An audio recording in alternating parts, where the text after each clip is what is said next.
The self-watering feature of these planters is my absolute favorite part. Once you've added water, you can see if you've added enough to see bobbin has moved up or not. I'm going to add another gallon of water in real time, and you can see, if you watch closely, that the blue bobbin will begin to go up. So you get a real-time indicator of how much water you've added to the planter and how it will do, say if you go on vacation, you're set to go. And I would say having that built-in automatic watering system, the water level monitor, they help mark the entrance to our backyard and tie in beautifully with our wrought iron gate. It's a durable plastic, looks great in the back of our driveway, and even has movable wheels if I want to rearrange it. This is the 30-inch tall, sleek set. They're both 15 by 15 wide, and they look really great with our traditional and our modern aesthetic. And I found I was able to set them up and repot everything in about 15 minutes time. Planters arrived quickly, well packaged in styrofoam, and they did include everything we needed with the self-watering, the insert that only goes down about a foot, all the directions you need, the warranty information, and it was just time to assemble it and put it together. And after having these other planters that had the inserts for about 5 years now, I could really count on that. I love that I don't have to fill the whole thing with soil. I like that the water stays in the units at a higher level. From an assembly point, there's really 4 main pieces to the bottom. This tube goes into the insert and fills the gap between the bottom and where the insert sits on top. It is a colander structure.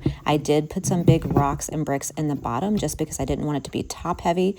And then this is the tray that collects all the water. So it literally sits on top of that cylinder, and it sits about, I'd say 12 to 18 inches down. It's not that deep. It does lock into that cylinder, but then you don't have to fill the entire unit with soil. You only fill the top portion, which I really like. I was curious if it would be steady, so I kind of kept messing around with it, and I really do feel like it does sustain the weight and stays right in place. Then it's time for the insert. It does have holes in the bottom for drainage, does have handles to easily lift them in and out if I was using this two-handed, and they do sit in right within the lip, sit down about an inch. This is much easier two-handed, but you get the point. There we go. And I also found the watering mechanism quite easy to set up. There is an integrated hole in both of the inserts. A floating foam ball goes in the base that will float with your water indicator. This is a straw-like substance that floats on top of it. That's your measuring. And the clear watering monitor goes on top. That's what you use to see, is it low on water? Is it time for a refill? It slides up into the base and you're good to go.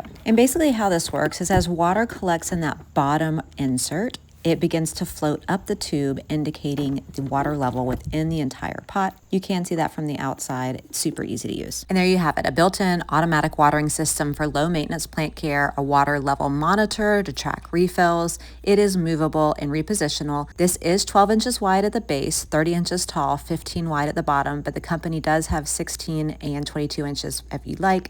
I love how it frames the entrance to our backyard, and it does feel durable, weather resistant to us. I don't think it's going to crack or fade anytime soon. They're tall planters, stylish, practical. They take the guesswork out of plant care, and I'm very pleased with the result. Thanks to the seller for sending these over. If this was helpful, please give it a like so I know to make more videos like this.